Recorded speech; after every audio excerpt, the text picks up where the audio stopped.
Akkam jirtu dhaggeeffattoota keenya yeroo kana qabnu sin dhageechisa an Ejersa Abdiiti. Waraanni bilisummaa Oromoo Arsii ba'aa aanaa sirkaa fi roobee dida'aa keessatti tarkaanfii laalessaa loltoota diinaa irratti fudhachuu beeksise. Abdii fi gaachanni sabaa waraanni bilisummaa Oromoo zoonii kibba ba'aa Oromiyaa guyyaa kaleessaa Guraandhala 5/2026 aanaa sirkaa ganda biduu balaa jedhamu keessatti loltoota PP maqaa sakattaa waraana bilisummaa Oromoo bobba'uun uummata nagaa dararuuf yaatu haleeluun 3 battalatti irraa yoo ajjeesu 4 madeessee kan irraa hafte ari'uun of duuba deebisuu beeksisee jira. Ittuma fufuun irree fi gaachanni sabaa waraanni bilisummaa Oromoo godinichuma kana aanaa roobee dida'aa ganda saadiqaa qarsaa jedhamu keessatti humna dabalataa aanaa sirkaaf imala turte haleeluun hedduu du'aa fi madoon adabuun gargar bittinneessee jiraachuus beeksisuun meeshaa waraanas hedduu irraa hiikuun mooraa qabsoo bilisummaa Oromoof galii godhuu beeksisee jira. Tarkaanfii waraanni bilisummaa Oromoo Oromiyaa keessatti diina irratti fudhachaa jiru kan yeroo kaamii caalaa jabaatee kan itti fufee fi gara fuulduraattis diina adabuun kan itti fufu ta'uu hogganoonni ajajoota godinaalee dubbatanii jiru. Godina Gujii Lixaa aanaa Surroo Barguddaatti uummata buqqaasuu saamuu fi doorsisni waraana garboonfataa PP'n jabaachuu jiraattonni maddeen itti himan. Murni faashistii PP waraana isaa bobbaasuun godina Gujii Lixaa aanaa Surroo Barguddaa keessatti uummata Oromoo irratti yakka hamtuu raawwachaa jiraachuun himamee jira. Akka jiraattonni maddeen himanitti gandoota akka Galaanaa, Qajiraa fi Ejersaa Muraa jedhaman keessatti uummata nagaa qe'ee isaa irraa humnaan buqqisuu, doorsisaa fi rasaasan sodaachisaa akka jiran himsamee jira.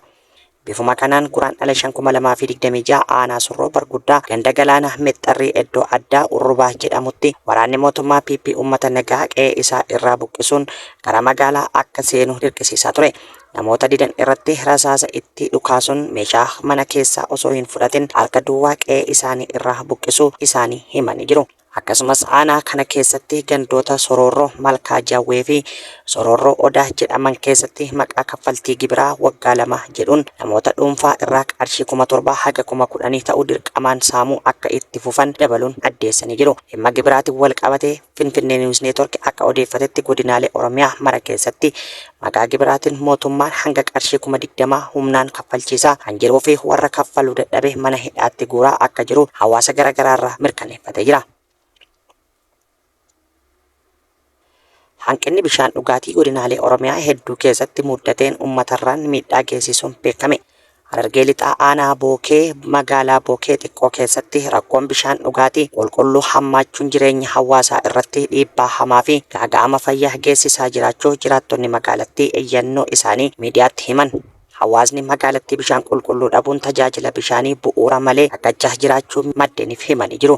Jiraattonni bishaan booruu, foolii fi halluu fokkisaa qabu dhuguuf dirqamaa kan jiran yoo ta'u, kanaan wal qabatee dhibeewwan akka garaa kaasaa, koleeraa fi taayifoidiin hawaasa keessatti babal'ataa jiraachuu jiraattonni maddeeniif gabaasanii jiru. Dabalataan ijoolleen barnoota isaanii addaan kutuun fageenya dheeraa deemuun harreen bishaan waraabbachuuf dirqamaniiru. Kunis dhaloota boruuf barnootaan qophaa'uu qabu irratti gufuu guddaa uumee jira. Dubartoonni magaalattis bishaan fageenya irraa waraabbachuuf meeshaa ulfaataa baachuu fi sa'aatii dheeraa itti fixuun dhiphina sammuu fi miidhaa qaama jabaaf saaxilamaa jiru jedhame. Hanqinni bishaanii diinagdee maatii magaalattii irratti dhiibbaa cimaa uumee jira. Suudaan kibbaa daangaa Itoophiyaatti haleellaan xiyyaaraa hospitaala irratti raawwatame. Bakka haleellaa qilleensaan barbadaa'e MSF akka gabaasetti haleellaa kanaan hojjettoonni gargaarsa kennan hedduun achi buuteen isaanii dhabameera jedhe. Haleellaan kun Suudaan kibbaa bulchiinsa Joongilee keessatti hospitaala MSF irratti raawwatame. Humnoota mootummaa Suudaaniin haleellaan qilleensaan irratti raawwatames jedhamee jira. Mootummaan Suudaan kibbaa garuu himannaa jaarmiyaa gargaarsaa kanarratti hanga yoona waan jedhe hin qabu. Bulchiinsuma kana keessatti buufata fayyaa irratti haleellaan raawwatamuu kan ibse MSF kanaanis yeroo amma buufati kun hawaasa naannoof tajaajila kennuu hin danda'u jedhee jira. Hojjettoonni isaa haleellaa kana jala dheessuun naannoo sana gadhiisuu kan ibse jaarmiyaan kun hanga amma eessa akka jiranii fi maaltu akka isaan muddate hin beekamu jedhame. Dhiyeenya mootummaa fi hidhattoota Riik Maachariin durfaman gidduutti bulchiinsi Joongilee keessatti waraanni gaggeeffamaa jiraachuun baramee jira. Waraanni kun Suudaan kibbaatti waraana waliin deebisa sodaa jedhamu uumes jira. Haleellawwan qilleensaa dhiyeenya kana gaggeeffamaa jiraniin lammiileen Suudaan kibbaa kun 280 ta'an qe'ee isaaniirraa buqqa'anii jiru. Erga Suudaan kibbaa Suudaan irraa adda ba'uun biyya of dandeesse taate waggaa 2 booda bara 2013 waraanni waliin Riek Macharii fi Salva Kiir gidduutti eegalee biyyattii baay'ee hubee ture jedhame. Waraana lubbuu namoota 400 ta'anii galaafate booda aanga'oonni lameen bara 2018 nagaa buusan waraannis dhaabbatee ture. Waraanni sun dhaabbatus qoccollaan aanga'oota lamaanii fi sababa kanatti ammoo walitti bu'iinsi gosoota hanga yoonaa hin dhaabbanne. Qondaalonni olaanoo Ameerikaa fi Iraan muddamni gidduu isaanii erga lolatti qajeeluu mala jedhamee sodaatametti Omaanitti marii eegaluuf jedhame. Mariin kun Iraan lammiilee ishee mormii bahan irratti haleellaa jabeessite jennaan USA waraana ishee gara giddugala bahaatti erga bobbaaste boodas dhufe jedhame. Akka dhaabbilee mirga namoomaa jedhanitti lammiileen Iraan hiriira bahan kumaatamni ajjeefamanii jiru. Muddamni biyyoota lamaan gidduu hammaatee jennaan jaarsummaan furuuf yaalamaa jira. Haa ta'u malee biyyoonni lamaan ejjennoo walirraa fagaate qabu. Yoo mariin kun milkaa'ee gara araaraatti geessuu danda'as jedhamee eegamaa jira.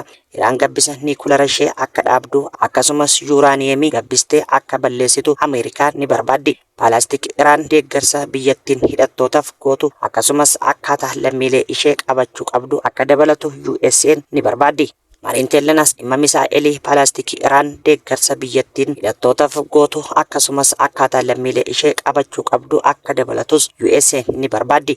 Iraan ammoo ajandaa marii sagantaa niikulara ishee qofa irratti akka danqa'u barbaaddi. Egaan hordoftoota keenya oduun har'aaf qabnu asirratti raawwannee jira. Qophiilee keenya biroo waliin turte gaarii isiniin jenna.